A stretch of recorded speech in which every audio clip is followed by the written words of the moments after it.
us on the website, the IATEFL General website, and also we have a PronSIG website. We organise a number of activities throughout the year. Coming up, part of the IATEFL conference in Manchester, you can see the slide now. There's going to be a PCE on the topic of technology. There are spaces available for that, so please come along and join us. I'll say at the outset, this webinar is going to be recorded, and Beata has actually created a PronSIG YouTube channel. So within a reasonable amount of time, it will be uploaded onto the YouTube channel, and you can also access our previous webinars. We do have a kind of generic certificate which participants can print off after they've watched the webinar.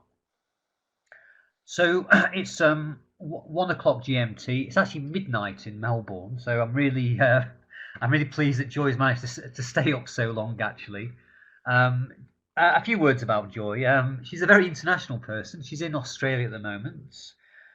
She hails from New Mexico in the USA. I met Joy when we were teaching a pre-sessional course at Manchester University in the UK. And after that, Joy went on to do a master's in psycholinguistics in York, which is just down the road from Manchester. And now she's teaching at Monash College in Melbourne.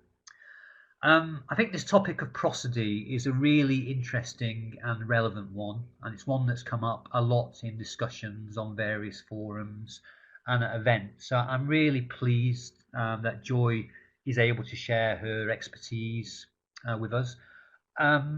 Before Joy actually starts, in terms of the kind of protocol, with questions, Joy is going to have a slot halfway through where she'll answer people's questions. So you can ask questions in the chat box, and also at the end of this webinar, which will last just short of 1 hour. Joy, if you're still awake at 1 o'clock in the morning Australia time, will also be happy to answer any questions. So thank you very much, everyone, for taking the time out of your busy schedules to attend this webinar and demonstrate your CPD. And without further ado, over to Joy. Great. Thank you so much, Wayne, and thank you, Beata, and thank you to Alex, if he's watching from Japan, for helping me get this set up. It's been a really lovely opportunity. I just want to speak very briefly about how I got interested in this topic, especially because I know that you are the PronSIG. So you are people who are real experts in pronunciation. I came at it through a slightly different lens. I came at it through implicit prosody research. So looking at how prosody actually affects reading. So a slightly different perspective, but then when I sort of looked at applications of that into language teaching, I realized that a lot of people weren't talking about it. So that's the perspective that I'm coming at with this, is how to integrate prosody, the music of language, into any kind of lesson, not just a pronunciation or possibly a listening lesson. So let's jump in. The aims of this webinar are to raise awareness of the importance of prosody in language processing. So not just in speaking or listening, across the board. And to share ideas for integrating prosody into your classroom. Again, I recognize that many of you have a lot of expertise, so I'm hoping that it's an opportunity as well to raise the level of the discussion, to share ideas with each other, and hopefully continue to innovate in this direction. So, the outline of this webinar, we're going to start with just talking a little bit about what prosody is, and then look at some research about why prosody matters. So we'll be looking at speaking and listening, and also at reading and writing. And then we'll have an opportunity for questions. Then we're going to look at the more practical and applied side and look at ideas to actually integrate prosody into skills lessons. And then another opportunity for questions. So, what is prosody? As I mentioned, it's essentially the music of language. So you can think of it as, in some slightly musical terms, rhythm, stress, pitch, speed, and intonation. So rhythm isn't just the actual rhythm of speech that you hear, it's also the spaces between. It relates to the speed as well, about what gets compressed and what gets elongated. All of that is an important part of prosody. The stress, hold on, what's happened? There we go. Stress, which is comprised of pitch and volume, is part of prosody as well. So, which part of a sentence sounds louder, what's quieter, what's emphasized, and of course, intonation, which is the rising and falling within a sentence. So, all of those are parts, very important parts of what is included when I'm talking about prosody. And importantly, why does prosody matter? So the most important reason that a lot of the research is showing is it's critical for fluency. So it's a predictor of fluency across all the skills, not just how fluently you speak, but also how well you write, how well you comprehend listening, and how well your reading comprehension is, how well you comprehend what you read, rather. It's also, so then there's a question of, if it's so important, why aren't we all talking about it all the time, right? It's why isn't this the first thing you learn when you do your CELTA? One of the reasons is that there's a lack of self-awareness about our prosody. So while it's quite easy to sort of self-evaluate if you've used the right verb tense, or if when you correct the pronunciation on a word, often native speakers or very highly proficient L2 speakers also aren't aware of their prosody, which makes it harder to analyze and a little bit harder to teach. It's also difficult to isolate because it is so integrated with all of these other skills. It's hard to sort of pull prosody away from other parts of pronunciation. It's hard to pull punctuation away from other parts of writing. It's integrated into a lot of other skills. Um, in fact, most of the research that went into this webinar, as you'll see, is pulled from education, linguistics, sort of second language research, linguistics, psychology, and some neuroscience. So it's actually really affects a lot of different fields. So,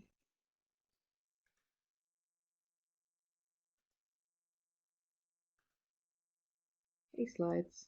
Sorry about this. Decided to show us one more time. There we go. So why does prosody matter? The first and sort of more obvious area is speaking and listening. So the first way is comprehensibility.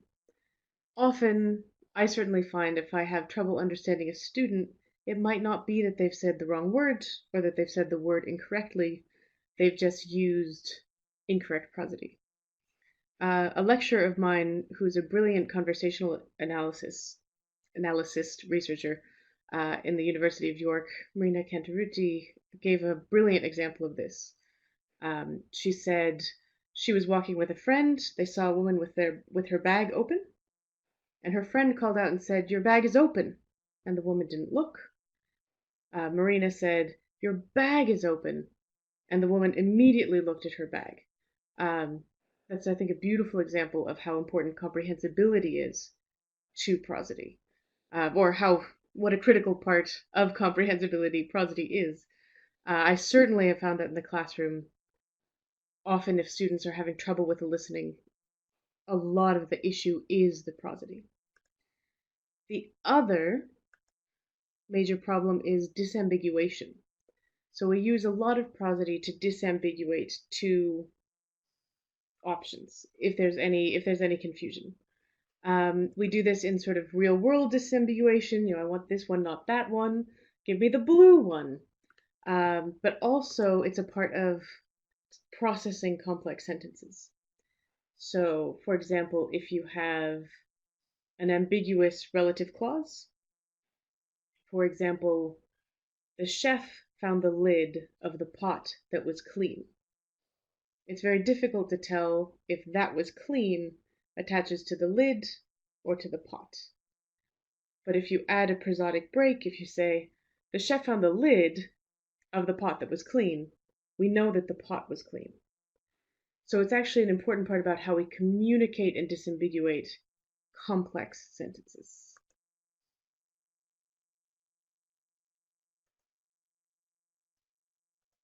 So now we move on to reading and writing, which is slightly less obvious. If we look at writing, it's a pretty interesting connection because punctuation all originates in prosody. It was writing that was meant to be read out loud. So the development of commas, the development of full stops, that was all so that the prosody of the read aloud language would be correct. And yet that doesn't get taught back in. So when we're teaching pronunciation, we often don't, when we're teaching writing, we don't remember how important the prosody is in terms of communicating that.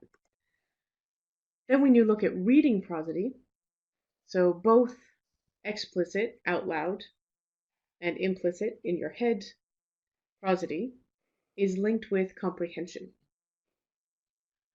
So if you go all the way back to when children first learn to read, prosody can be a really good indicator of how advanced a child's acquisition of reading skills are. So it's often used as a measure for children who are just learning to read to see how successful they are, how far along they are. Then it actually remains relevant. So it isn't just once they've acquired the basic skill. It's used in teenagers. So teenagers, these are all links, by the way, to actual articles that you can read. They're also in the bibliography at the end. So there are studies that show that teenagers' reading comprehension can also be demonstrated by how fluent their read aloud prosody is. It's one of the only factors, actually. They looked at a whole lot of different sort of parts of fluency that they could measure. And prosody was the only one that clearly correlated with comprehension. So there's one study that shows that that's true for as a way to sort of demonstrate university readiness in L1 teenagers.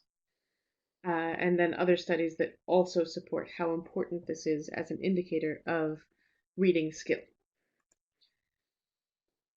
There are some studies that show that L2 reading might be different.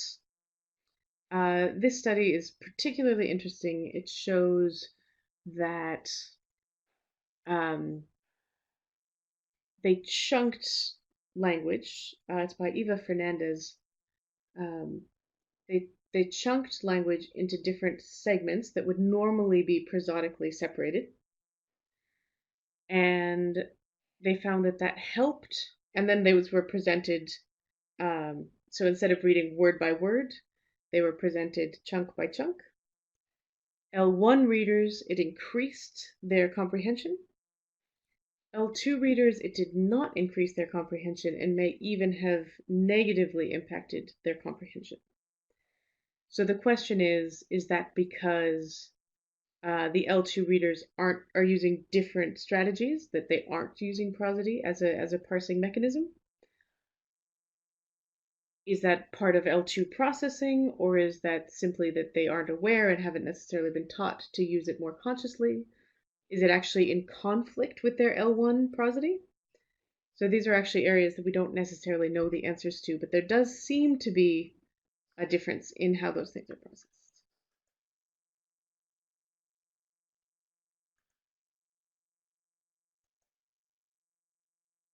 Come on, slide. There we go. Great. And now it's time for our first set of questions. Any questions so far on this research?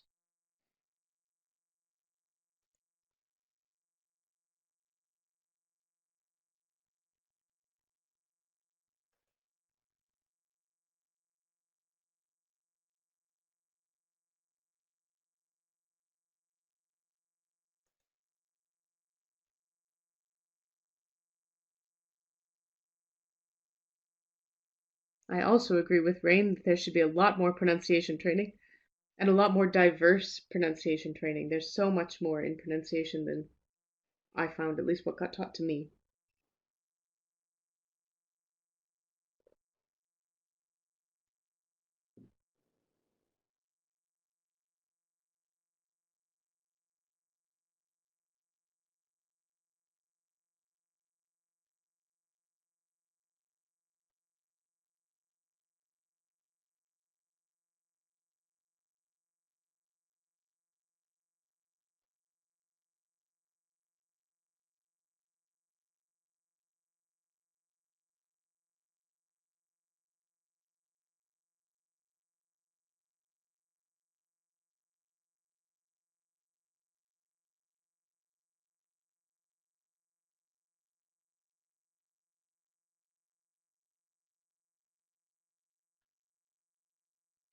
I can see that multiple attendees are typing, so I'm just being quiet for another minute.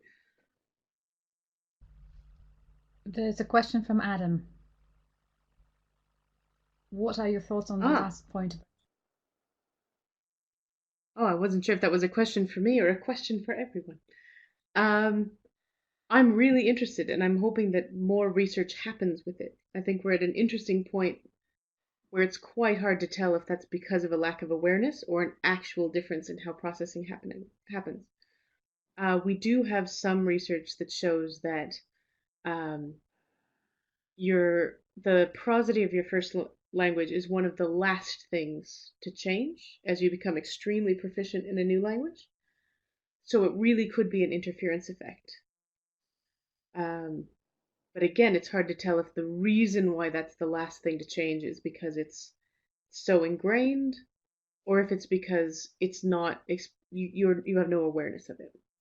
So it'd be really interesting to see with more sort of specific prosodic training if that changed. And to my knowledge, nobody's done research on that. But if anyone knows of research, please do let me know because I'd be extremely curious to read it.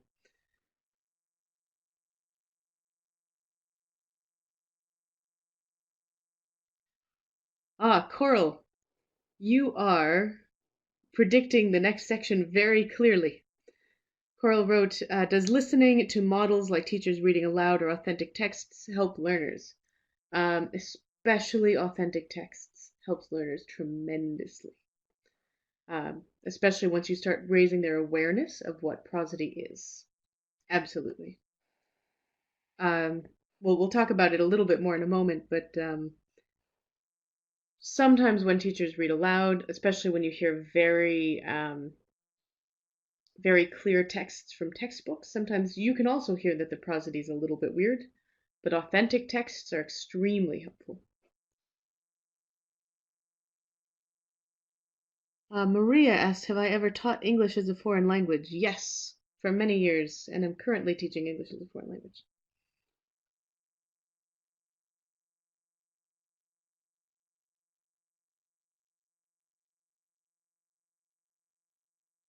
And Sandra said she's also interested in the question of L2 prosody as a non-native, but clearly extremely proficient teacher. Well, I think that's fascinating. I would be also interested to know how easily extremely proficient speakers often still have some L1 interference. So it'd be interesting to notice if you also find that. Um, Even if you would like, if a need for more explicit prosodic training would be something that's useful for you, or if you think it's something that is still a hurdle, or if it's something that you really feel like you've cleared and can reflect back on.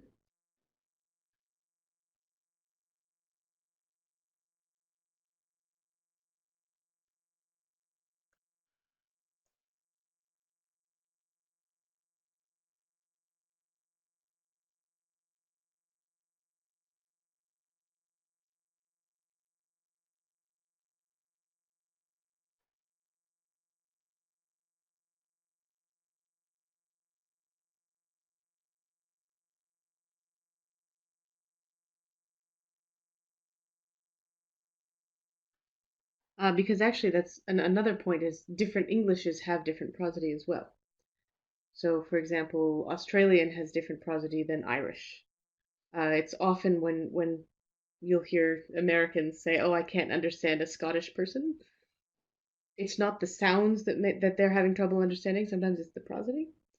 So it's also not just a highly proficient L2 speaker confusion. Sometimes it's actually within native English speakers. There's quite distinct differences in prosody.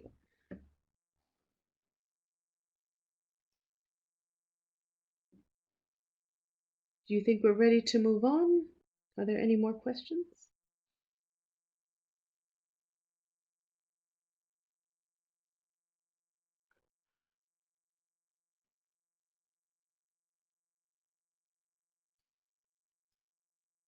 Adam, yes.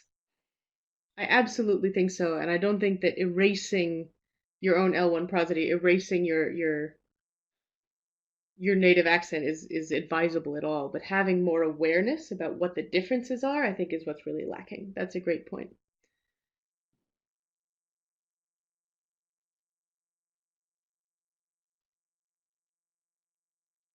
Yes, Maria, I do think that just more prosodic awareness earlier on in language learning. I certainly would have appreciated it in the foreign languages that I've learned as well.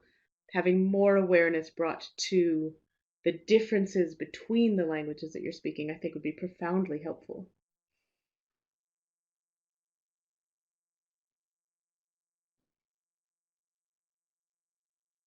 Excellent. All right. Wayne, Beata, do you think we're ready to move forward? Okay. So, as you've all delightfully pulled us in this direction, the next part is all about applications. The first and the most important part of the applications I want to talk about is context. So Hardison in 2005 wrote that by including context, you're more likely to expose learners to prosody, and learners are more likely to learn prosody when it is presented in context. I'm sure you've all had the experience that you're teaching a series of strange sentences from a worksheet. They're not going to have a particularly natural prosody. Trying to present the prosody from them is not going to be particularly productive. Giving a better context is going to help a lot. Also, I've found that including a communicative purpose is much more likely to elicit correct prosody, both from you as a model and from your learners. A caution that comes from there can be some issues of teaching correct prosody, partly for some of the issues that I've mentioned about different accents even within native speakers of English, different accents that learners are going to be presented with from uh, highly proficient speakers of English, but also the idea that there's a right and a wrong prosody often is too prescriptive. So Richard Caldwell talks about the careful speech model, which is tempting because we want to teach we want to say, oh, this is what always happens, but it doesn't seem to be reality and can be a little bit dangerous in terms of um, creating confusing expectations. So an example is, WH questions always go down and yes, no questions always go up. While that's largely the case, it's worth being a little bit cautious when you are explaining this to your learners that it's not always true and that there will be contexts where that isn't what happens. So instead of being too prescriptive, especially with native prosody, a lot of conversation analysts are looking at what people are actually doing, and it is pretty far from what's in textbooks, what little is in textbooks about prosody. So to raise awareness is a much more productive path to take. So use authentic materials wherever possible. Whenever you can bring in the kind of prosody that people are actually using, ideally in a state with a 12:30 communicative process. That will help a lot. Also, giving exposure, practice, and feedback on prosodic features from your learners is really helpful. Giving them the chance to try, giving them feedback when it does and doesn't work. Often they get feedback on, did you choose the right words? Did you say the right phonemes? But not necessarily, did you have the right prosodic contours? So giving more feedback on that, giving more practice explicitly with that is very helpful. And more helpful than just saying, this is right prosody. Also, please remember that prosody is hard. And because it is one of the last things that extremely proficient speakers acquire, your level 3, level 4 learners are not going to master prosody. So it's something to be supportive of and to raise awareness of, but not to be too harsh about. You don't want to create unrealistic expectations. It also can be very difficult for learners to identify their own prosodic mistakes. So it's not a good situation for, say, peer feedback. Often, especially if your learners share the same L1, they're really not going to be able to hear a difference. So this is one where you do want sort of external feedback as opposed to self-reflection or from peer feedback. These activity ideas that I'm going to come bring to you next are not about some of these which are slightly more frequently talked about. So these are all prosody. They're all an important part of prosody, but I find that they're more frequently covered. So for example, lexical stress, teaching the stress of individual words, individual and mapping it out and raising awareness of word stress, I find is in more textbooks. More teachers are comfortable with it. It also has slightly the problem of not taking into account where that word then sits in a sentence. And that lexical stress might be altered, might not always be the same, which can be confusing for students. We're not going to look at all at lexical tones in tonal languages like Chinese or Thai. Incredibly interesting, but I'm not going to mention it here. Definitely part of prosody, but not going to be included in these activities. And the other thing I'm not going to mention, which is definitely part of emotional expression, part of prosody, is emotional expression. So, for example, subtext, the difference between somebody saying, well, that was fine. Well, that was fine. Again, it's something that is definitely an important part of prosody, but something I found that teachers are much more comfortable with. There's a lot of speaking activities already designed for this. It's not as technical as some of what we're going to be looking at instead. So still very important to still keep doing it, but I think you're good. I think you've got this. So what we're going to look at more is activities to aid with sentence processing, with fluency and comprehension, and with parsing. So a little bit more on the sentence processing end than necessarily the interesting emotional expression end of things. So one idea for activities, for a speaking activity that you might or might not have tried, is visual feedback. So you can do this electronically using Prot. I'm sure many of you are familiar with it. I do have a link for the download there if you are not. That lets learners actually see what they're doing prosodically. So for example, I went into the sound recording area of Prot, and I recorded myself saying, "Hello, can you actually record me? That's amazing." And it looked like this. So, hello, and you can see the little rise fall there, hello. Can you actually record me? And you see this pitch trace went way up. That's amazing. And you can see the stress that I really put on amazing. So it's a really nice opportunity for learners to get visual feedback if they aren't trained enough to actually trust their ears yet. If you're not, it's very easy to download. I don't think you can use it on a phone, but you could certainly use it on any laptop. If you're not in a context where, say, your students have laptops or access to laptops, you can also do it where you draw what you hear. So they'll say it to you and you can draw the contours yourself. But I do find that the scientificness of this feels really productive. Another way you can use this is by recording a sample yourself, and they can try to match it. So instead of just trying, I mean, not exactly, because, for example, if I've got a female voice, a male student is not going to match it exactly, but they can get the contours pretty close.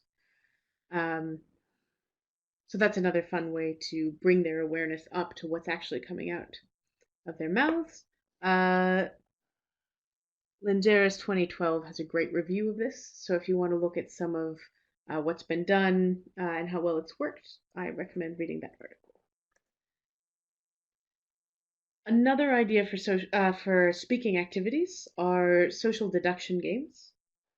I found that they dramatically increase the amount of prosody that my students are using because the communicative purpose is so real.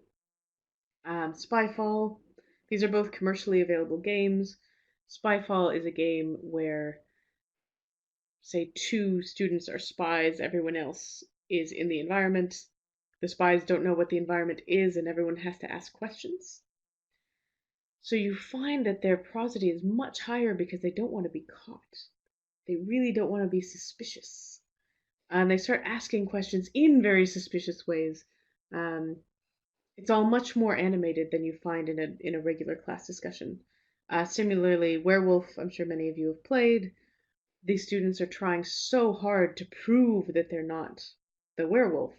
You get extremely clear, it absolutely wasn't me. I'm a good guy, I promise. That you would never get in a class discussion where they're saying, I prefer ice cream to chocolate cake, and they're not really communicating. If you do use these, bring their awareness to what they're doing so that they can remember their success and apply it to other contexts. Another way to use this can be sentence level drilling. Instead of just drilling a word, drill a full sentence. Better even if you're imitating a sentence that you've pulled out of some authentic audio. Getting them to actually repeat the whole thing can really improve their prosody and their processing. Another fun thing you can do is to imitate conversations without words. Again, best if you can pull it from an authentic context, but using or la la la la la la la can be fun and can also show them how important it is. You can play games where they watch, say 3 different conversations, and each group picks a different one, and then you've got to guess which one it was based on the prosody. There's a number of different ways that you can do this, but at least trying to get them to see how important just the prosodic contours are. The way that you can understand a small child who's pre-lexical, who comes up to you and asks for something, and just using a prosodic contour, you understand with no problem. Reminding students that that's really important in how we actually communicate with each other. For listening activities, I'm going to slightly direct you to Richard Caldwell's book, A Syllabus for Listening Decoding, because it's great. There's a lot of really clear activities. One of the nicest ones is his botanic walk. So he classifies the greenhouse as the extremely well curated area of sort of English as a foreign language created materials, where every word is pronounced extremely clearly, but also the prosody is weird. So taking students from trying to learn in that context and sort of producing that kind of speaking to the garden, which would be sort of scripted, read aloud things. So a book on tape would probably be in the garden. A lot of TED Talks. So they're scripted, but they're a little bit more natural to actual jungle, to actual authentic text, to vox pops that are coming off the street. And what Caldwell advocates is actually walking between these. So taking something that you found off the street, walking it down to where it's clearer, walking it down to where it's extremely clear, and then bringing the students back up. So being able to be flexible with how these different sounds are being communicated. Extremely useful. Great for getting students to hear how different it actually sounds in context. He also has an activity called the Word Crusher, which is talking about how sounds change when they're condensed into the extremely fast sort of areas between accented words, which is an important part of prosody as well. And lastly, probably the activity of these that I've used the most is, he calls it the gap fill from the jungle. So you take a piece of authentic text and you get students to write down exactly what they hear. Very short piece, so maybe 10 seconds, 15 seconds. Write down what they hear and then gap the parts that they don't hear. Get them to fill in that gap and then drill the whole thing once they've successfully heard it so that they can not only hear it but also produce it. Really, really useful for getting them to hear these prosodic contours and the clues that come from what is accentuated, what is compressed, and how much information you can get from that. So I think fabulous activities, highly recommended. For reading, and again, this was sort of my foray in, the thing that you don't want is performative reading. And often I find that that's what happens in read aloud activities, is you have students saying, reading to demonstrate that they can say all the words right. So you get students reading in this very clear monotone because they're worried about saying the right sounds, but there's no communicative aspect at all. One slightly older idea is assisted reading, which is combining silent, timed reading with audio and then repeating the same texts. A problem with this activity is that it can be boring. So I recommend doing it with shorter texts, ideally very interesting texts, and something where the prosody is noticeable. So something more like either something closer to authentic, possibly sometimes TED Talks have good prosody. Even an exciting book on tape in an exciting moment could be good for this. And taking a short chunk, and the idea is, so not too short a chunk like a paragraph. They would read it once silently, then they would read it again, listening to the audio, and then read it again silently and see if the sort of voice in their head matches the voice that they'd heard.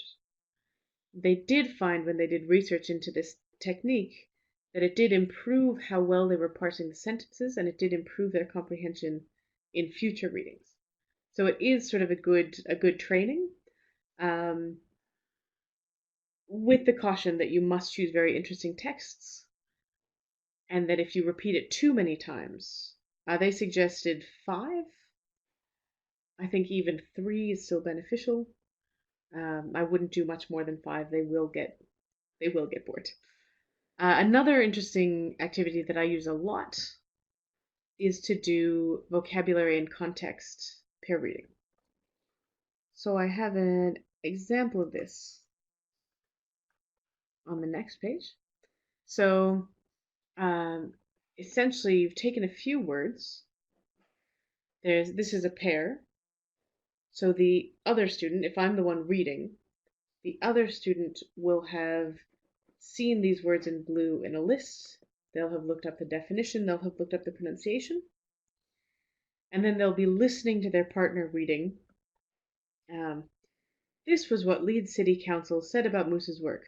Leeds, want to live in clean and attractive neighborhoods. And you find that again, the prosody that you're getting is emphasizing the words that are going to give them clues. So you'll find that the learners are using this context to give clues to their partners. They're not just reading performatively because they know that there's information in there that they're trying to get. So then the other learner would be trying to guess the word. So they would know what some of the words are. They were definitely familiar with them. But they're really listening to the context. And I find that the student doing the reading and doing the listen benefit from how communicative it is. So how much you're trying to actually get them to understand the words around the missing word. If you have been working with lexical stress, this is also a good time for them to practice producing sort of and listening for that as well. So that's an extra add-on if that's something that you're doing already. For ideas for writing. Now, writing is, again, it's kind of one of the trickier ones, but it is really important. So one activity that I recommend is speak first and write second. Often we get students to write something and then read it out loud, but it's kind of backwards.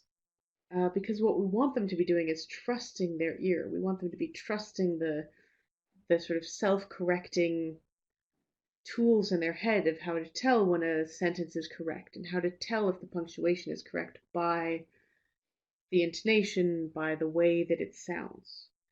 So one thing you can do is using a recording device, the phone that is already in your student's hand, have them say a paragraph and then write it down. This will help them listen for what sounds natural. I don't know about you, at the moment I'm teaching EAP classes, and I end up reading a lot of true gobbledygook that my students have memorized as something that you should write. And it's completely divorced from anything that they would say. You know, they would speak quite beautifully, they would speak quite clearly, and then they write these things, and I think, you would never say that. You know, if you trusted your ear, you know that that was wrong. So this is a way to get them to come at it from the other side, to speak what they mean, and then while they're writing, they can also edit it, which can be helpful. Another activity is out loud editing. So having a student read their writing out, so the opposite of what I was saying, but helping them edit out loud. So instead of reading it silently to themselves with the implicit prosody that they haven't fully developed yet, they're reading it out loud and helping each other to edit it by saying, that sounds weird, how can we fix it? It's also an activity you can do by reading something out loud without punctuation and using the contours of your voice to help them figure out where the punctuation should go. And training them to listen for, the full stop that goes down, the comma that's important, because then we know it's not over, and we keep listening until it goes down. So doing an activity where the teacher reads and checking that everyone can hear where that punctuation is implied, or getting sort of more advanced students to try and listen to each other's work and edit using their ears. Is another way to raise their awareness of how important prosody is, especially, as mentioned, I am working in these EAP classes, and to get those complex sentence structures right, the prosody has to be right. And so training their ears to be able to hear it is really helpful. In summary, prosody is an important part of language processing, but many teachers and students just don't incorporate it into their practice. So raising awareness for students and for teachers will lead to improvements in fluency and comprehension outcomes in the future. Also, as mentioned, I know that a lot of you are experts. I know that many of you are extremely proficient teachers. I would love to hear your thoughts. So I have created a Padlet here. If you would like, it's separated into the different skills. So if you have any ideas, I would welcome your brilliant ideas. If you want to try any of these things and report back and say, "Oh yes, I've tried the electronic prot vocal visualization. It was amazing," or "I tried it and it didn't work at all." Please do report back what your experiences were, what your contexts are. I think we'd all be really curious to sort of keep taking this into the future. So this will be here on the slides. If you want to have a click on that, you can. Any questions?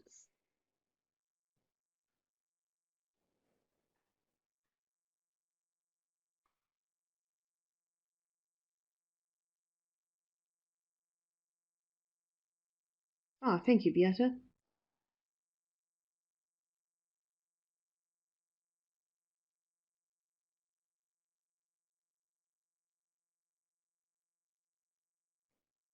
Wayne, werewolf was invented by a student in the hostel of Moscow University?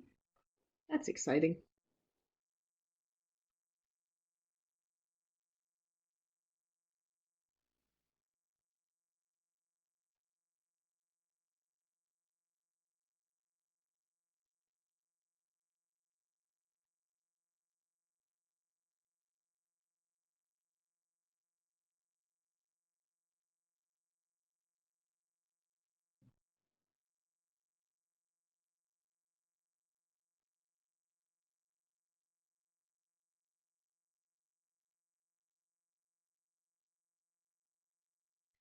Thank you all for saying such nice things. I don't know what to say amongst the thank yous. Oh, Melanie Hustle, the extremely proficient. I mean C1 and up.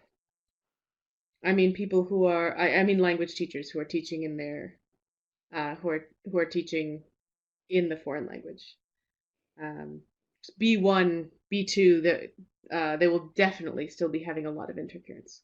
C1, they'll probably still be having interference too. I'm talking about essentially bilingual speakers.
Hello, can you hear me again?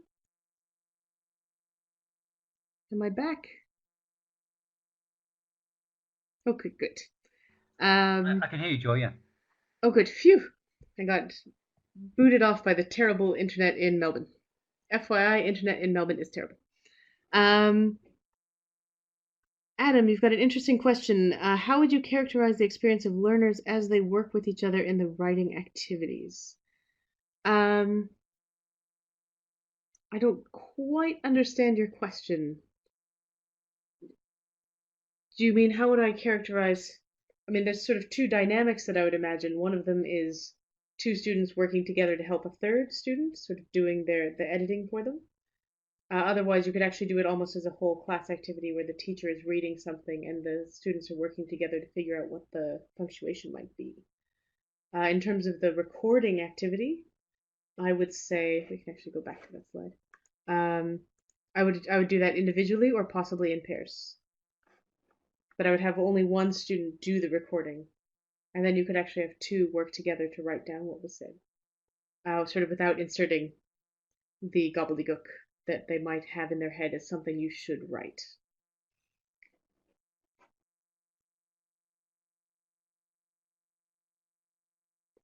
Maria, I would love it if we started with prosody before the sounds and then the stress and then rhythm. I think that's certainly how we start in our L1. For L2, it's good to have some Lexis. We like some Lexis, but it would be great to have more contours, sort of bigger picture. Prosody would be great. I agree.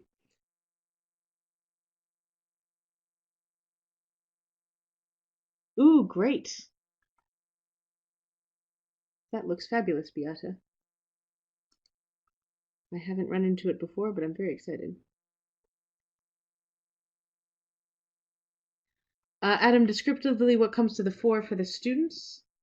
A lot of it is punctuation, and a lot of it is um, certainly relative clauses, like things that need to be unfinished, and then they need to be finished. Like being able to hear that unfinishedness is one of the main things that you'll start to see them work out. So again, maybe not the best activity for for someone A2, A1. I would not do that activity, but certainly by the time they're in sort of B1 plus B2, that would be a useful activity for them.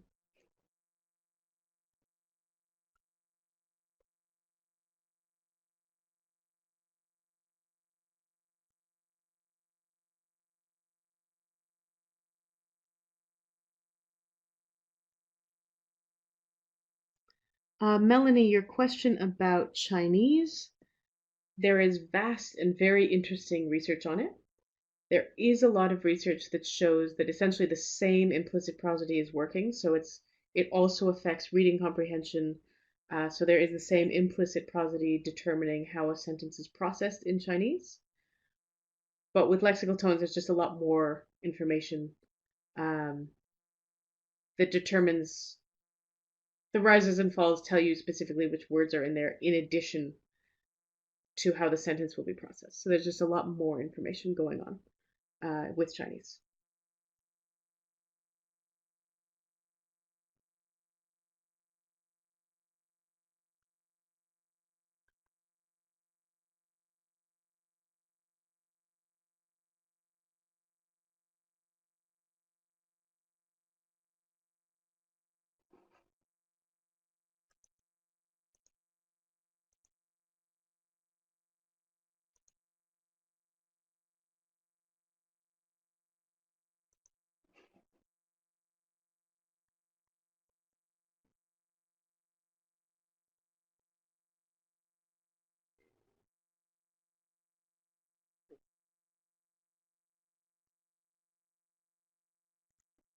Sandra, could you elaborate a little on what you mean by what is the pronunciation model we have?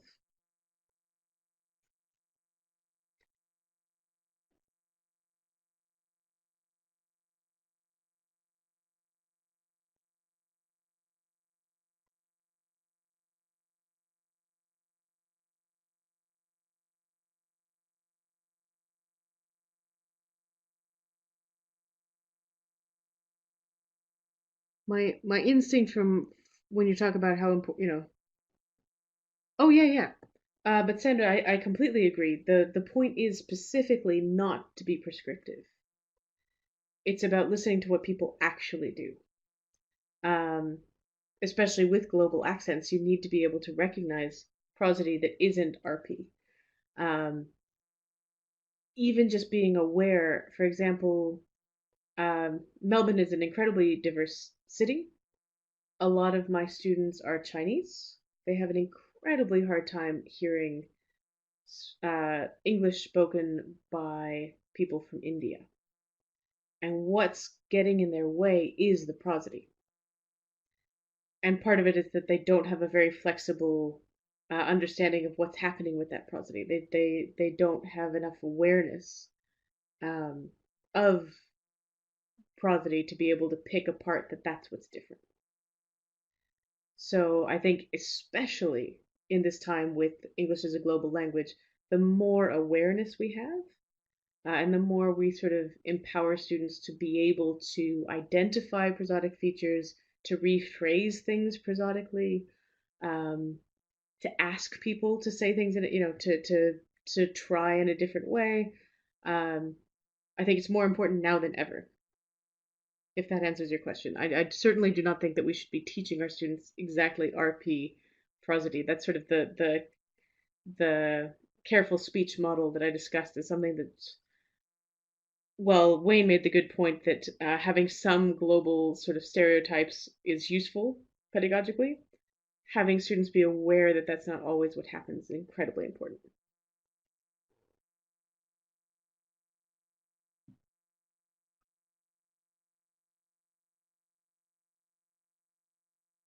Ooh, great, Beata. That's fabulous too.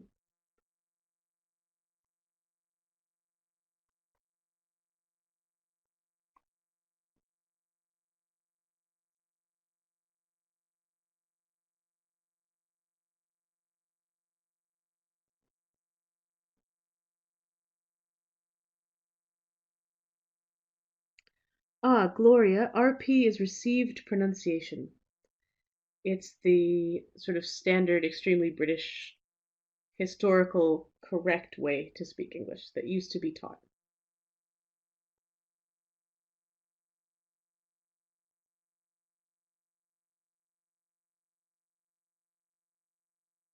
Yep, Rosario, that's great. I, as an American teaching in non-American context, do a very similar thing. I let them know what I do that's different, and then try to raise their awareness about the differences between what they're going to hear from me and what they're going to hear from an Australian on the street and what they're going to hear from the British person reading the BBC News and what they're going to hear from the Irish person in the exciting sitcom they're watching, etc.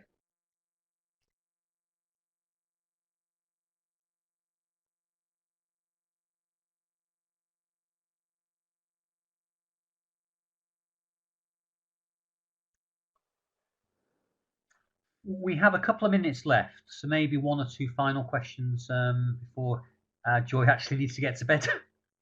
Exactly. Finished my coffee, though, just about.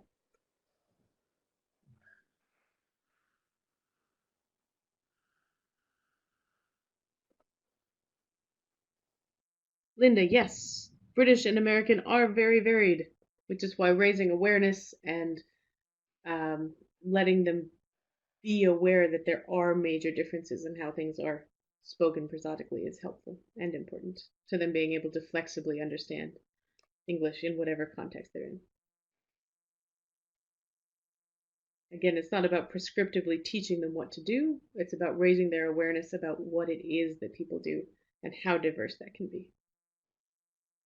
And also about what they are doing and how that affects how they are understood, and how they process their own reading and how they process other languages coming in and their writing.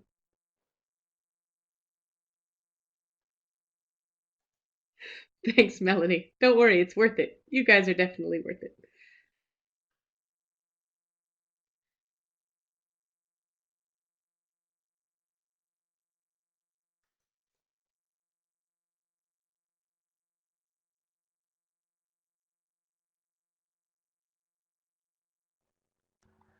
I think it's probably time to wrap things up there. But remember, as Joy said, the conversation can continue on Padlet. We hope very much that you'll contribute to that. And be able to give you the link, but this will be available on the YouTube channel. So those people who were not lucky enough to be here, direct them to it, and we can keep the whole thing going.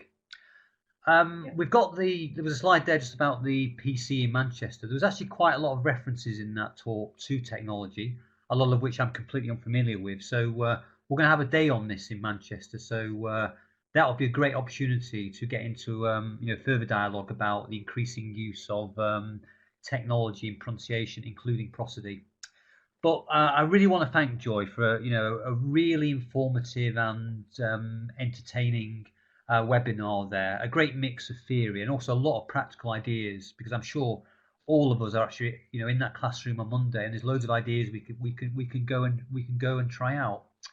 So although it's 12 o'clock, midnight in Australia, thanks so much for presenting a massive amount of information so cogently and clearly there.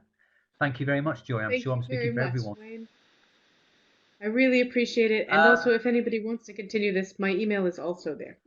So feel free to send me an email if you have any questions. And thank you so much for your time. Yeah, I'm going to sign off there, but thank you very much, everyone. Have a good, it's afternoon for me, or night for Joy, or morning, wherever it is in your part of the world. Thank you, everyone, and good luck for the rest of the year. Thank you very much.